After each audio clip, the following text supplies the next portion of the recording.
Падна во вода владиното ветување дека со продажбата на Мерцедесот, за чија набавка беше осуден и екс-премиерот Никола Груевски, ќе се купат амбулантни возила.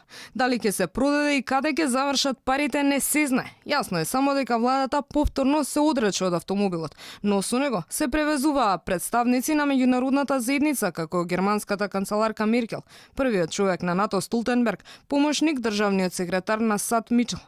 Сега од владината прес-служба велат: оваа влада се откажа од него, премиерот никогаш не го користи тој Мерцедес.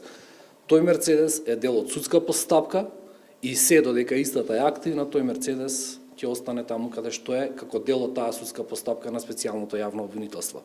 Во истиот момент кога ќе заврши, кога ќе биде овозможено негово менаџирање во иднина, ќе видиме што ќе се случи. Меѓутоа, владата набавува нови возила за службата за брза помош.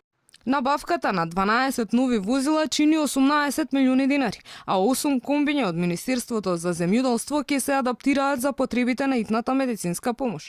Затоа во каква состојба се, дали ќе се користат само за транспорт и колку ќе чини опремата за нив, одговор се чека од секторот за внатрешна контрола при Министерството за здравство кој прави анализа.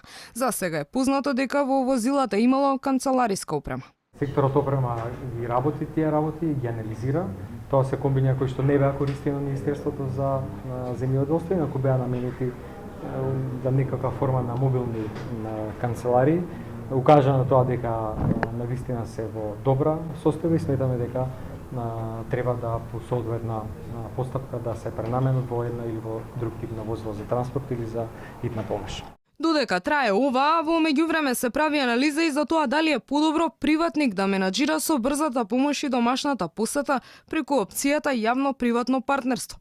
Студијата ќе биде готова за 2 месеци. Министерот Филипче вели дека ваквата идеја е добра и ветува дека и приватна фирма би била контролирана за работењето од страна на државата.